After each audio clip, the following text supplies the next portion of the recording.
In our last episode, we wrapped up with Zaretta Hammond, highlighting the importance of giving students opportunities to share their thinking and building classroom communities where everyone feels safe to contribute. That's how we create environments where we can all grow and get better together. In this episode, we're picking up right where we left off. Wow, community of learners. That's, man, what our schools would look like if we had community of learners. I'm excited for my new book to come out. It's called Rebuilding Student Learning Power, Teaching for Instructional Equity and Cognitive Justice. And I did a whole half a chapter on what does it mean to set up a cognitive apprenticeship in the classroom, because the idea of an apprenticeship is that it's a student who's trying to rewire their brain. You're only being Mr. Miyagi, wax on, wax off. And that idea though, that you are helping the student to do that, just like any apprenticeship does.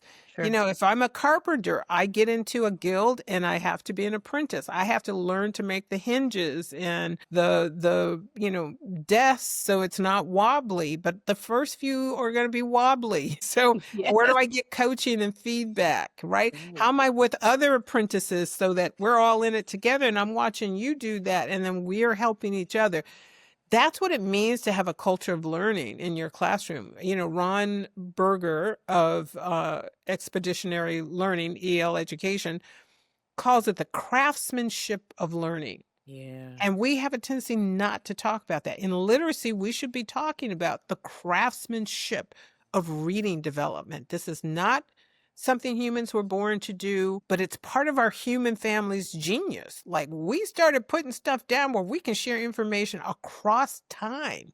Yes. Like inviting students into the awe of that and saying, now let's get busy doing that. And now they're bringing multimodal, online, digital, right? Now they are just kind of expanding what does it mean to be literate versus, oh, they don't know how to read yet. Like, these are the kids you're calling, like, help me with that online thing. So they're bringing a certain genius, right? Yes. They have a certain criticality around why this is helpful, how this is not going to be helpful. And we have a tendency to silence that because they can't read yet. Like, we're not leveraging a culturally responsive teaching. A classroom where that's centered would be flipping that. Students come in knowing something, and we're going to create this so that you can leverage what you know to learn this new stuff we have. Love it, love it, love it. Now, you have this concept of talking about word wealth, which you have a lot of word wealth, and you are sharing that wealth with us today, so we appreciate it. But why is word wealth so essential to equity and literacy, and how can we do it in a culturally responsive way? Yeah, word wealth. This will be the book after I finish this. I'm actually under contract to write that book. And it really is about achieving equitable literacy, particularly for our students that are beyond the 4th grade, right? Between 5th and 9th, we have a tendency to forget that all these other pillars, foundational pillars, are what build word wealth. And we want word wealth to mean just vocabulary instruction, or we want it to mean comprehension. But word wealth is the cumulative way we understand how words work. We have rhetorical skills. We know how to manipulate words to shift emotion or express an idea. So it is really this kind of toolkit a student can tap into, but it begins with understanding what wealth the student brings in terms of literacy and literary histories, right? And I love Goldie Muhammad because she talks about this idea, right? And there's a way in which we limit students. You don't speak English well, you must not know anything. So there's no rich history here. So really being able to kind of help students leverage that, but also to accelerate that middle part, right? You teach phonics. We don't have to teach that forever. You teach it to the level of automaticity and internalization, but now the rich part starts where now students are understanding morphology, how words work, sentences, what it's because now clauses and phrases are coming in.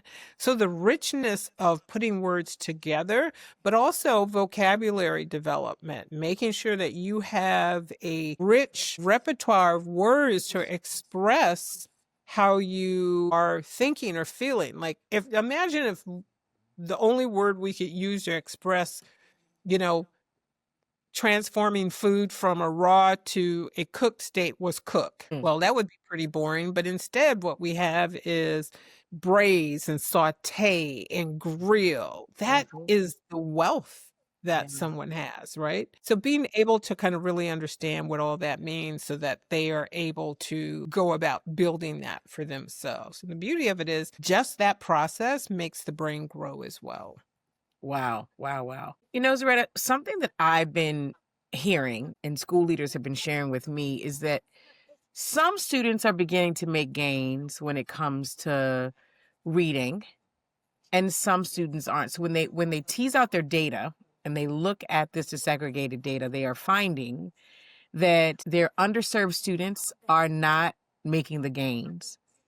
So what specific practices do you recommend they use to accelerate reading growth Yeah. among those historically underserved students while we maintain rigor and high expectations for them? Yeah, here's the thing about it. Rigor and high expectations are how you go about doing it. So again, high expectations is just simply I believe you can. But just because you believe I can and you stand on the sidelines, you are not helping me. Right. So you have to couple that with what we call active demandingness. That's that Mr. Miyagi. I'm going to help you not over scaffold, but I'm going to coach you so that you stretch yourself. And that's one aspect. That teacher has to take that warm demander stance. So I'm the warm demander of students' cognitive development. I'm the warm demander of students' reading development, right? And so being able to understand, you want each student to be aware of and master those core things. The biggest problem I think we experience and why the students who are at the lowest are not progressing is we assume that all students are independent learners, able to process that information.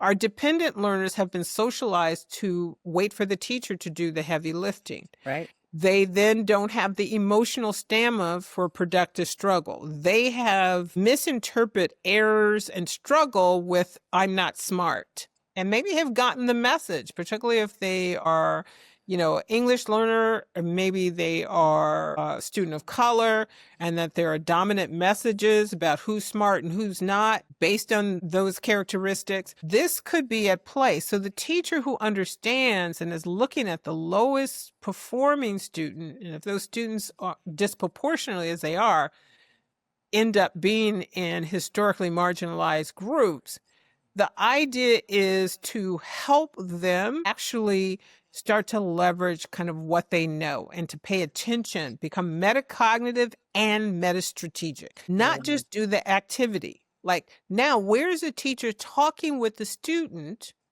about how they were doing that move, what they understand about it? Small chunks. Okay, well, here's the long A. Let's make sure you internalize that. Let's give ourselves 7 days. Here's some techniques to make sure you've internalized that. And internalizing is one step up from memorizing, right? You have to memorize, but to internalize means I can go back and get that quickly. Right now, the student is doing this productive struggle work. It should be gamified. So they want to do it at home. They're going to do it in the car. They're going to do it on an app. They're going to do it to the point of automaticity. And what I see is we just make an assumption that if I cover this content, the students that will get it already have those enabling skills. And we are not developing those skills for those students who are have been left behind in that sense. And we don't know how to reach back and get them without feeling it's a tension between I got to keep pace, I got to cover this content, I'm going to slow it down for the students who are already ready. But if we've leaned into differentiation, that doesn't have to be true. If you're putting the cognitive load back with the student, not too much, just the right size, then you are able to have the students work on what is relevant for them in the moment, right? When we go to the gym and we work out and we've got a personal trainer, trainer doesn't get on the treadmill and do your running for you. You're going to have to do that yourself. Everybody's in the gym doing something different, right? But they're tracking that, right? They're stepping back, looking at metrics. We usually don't have those kind of instructional conversations with students. So we have to partner with them. This goes back to learning partnerships. We have to partner with them. I talk about this as an alliance where you're listening to the student talk about their own process and not just assuming they're kids. Yes, they are learners. Ooh, I love that so much. So, Zaretta, that was just a brilliant response to really think about how to accelerate growth for our underserved students. Now, when we're thinking about today's world, the terms diversity, equity, and inclusion come to mind. And a lot of folks are reaching out to us to say, how do I keep moving? What do I do now that these terms are kind of under attack? How can teachers navigate being able to include all of their students and to be fair and equitable and to celebrate diversity? How can we do that in a world where in our country, those words are kind of what we call now bad words? Yeah, they are bad words, kind of the banned words. The But here's band. the thing that I said this when those executive orders were coming out, and I'll say it again. What's not banned is good teaching. What's not banned is fair teaching. What's not banned is inclusive teaching. No one said you can't do those practices. It just said you can't use those words. So we have to understand our pedagogy should be not a pedagogy of compliance, but a pedagogy of possibility. Dr. Jarvis Givens at Harvard wrote a book called Fugitive Pedagogy, and he talks about Carter Woodson, who developed Black History Week, right? Negro History Week that evolved into Negro History Month that now is Black History Month. The evolution continues. But the reality is he talked about how Carter created curriculum and teachers, Black teachers who were allowed to come and teach in schools during that segregated Jim Crow era in our history, Black children, but those running the schools were still white leadership. They were supposed to teach a curriculum that was to prepare those students for kind of the stratification in society that they were allowed to be in. They called it a sharecropper's curriculum, right? Just enough math, right? Some vocational skills, being able to read, right? And then literally was called a sharecropper's curriculum. Very limited. But Carter Woodson developed a curriculum that was foundational but expanded, right? Here's more thinking. Here are the classics. Here are, is your own history. And in the underground school trafficking of contraband curriculum, he would put this out there and Black teachers would get it and they would use this curriculum. And when, the white headmasters would walk in, they'd, put it in their lap and cover it up and they'd go back to the curriculum, the assigned curriculum, right? The sharecroppers curriculum. And they called what Woodson was providing them with this as this kind of fugitive pedagogy. All that to say, the fact that we can't say these words doesn't mean that we can't do the things that need to be done. And it really is a moment in the sense that I'm not mad at the words having to go away because it tells me, were you just being performative or did you actually incorporate that so it's invisible? This goes back to what I said before. If you walk into a classroom that is truly culturally responsive, what you would just see is humming and students learning at a high level where their race or their language is not the barrier. They're not being managed, policed, and controlled.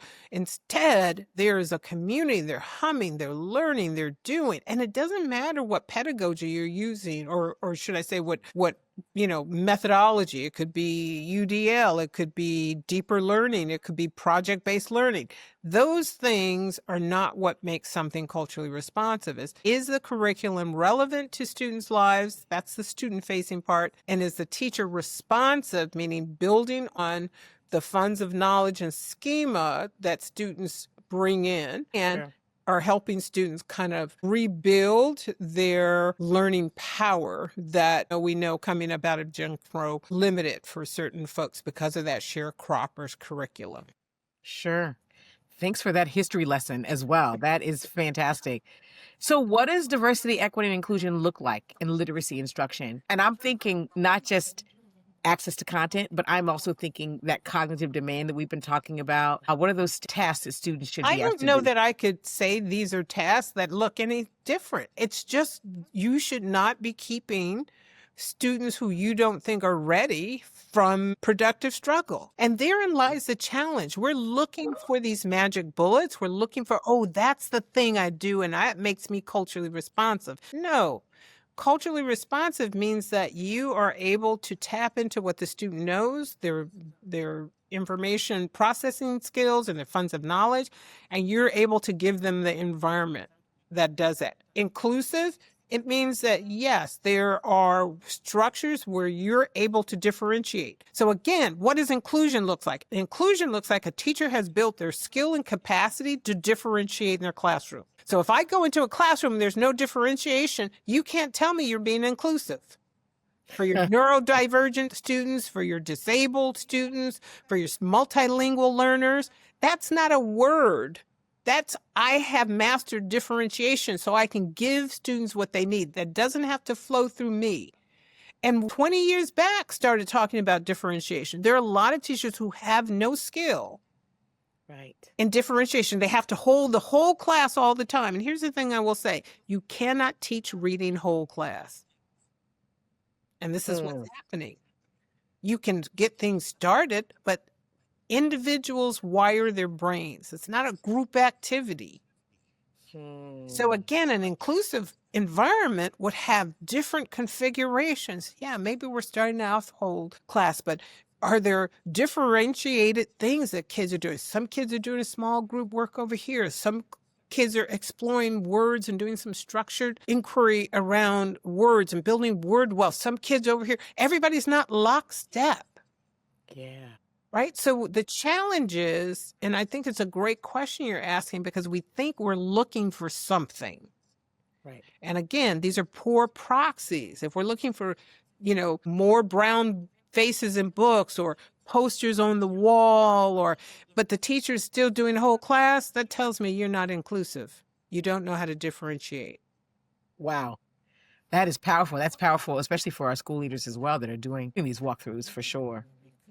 This has been a pleasuring conversation for sure, an empowering conversation, but I want you, if you could leave one message, and there's so many messages that you have, but just one empowering message that you can share with our listeners who are teachers, school leaders, and families, what would it be? Yeah, I would say that only the learner learns. And, it's a little bit of my mantra. And what it means is learning is not the result of teaching. It's the result of the productive work of the learner. So whether it's at home or in the classroom, we're not looking to see what the teacher's teaching. We should be refocusing ourselves in creating an atmosphere of apprenticeship around the craft of learning for students.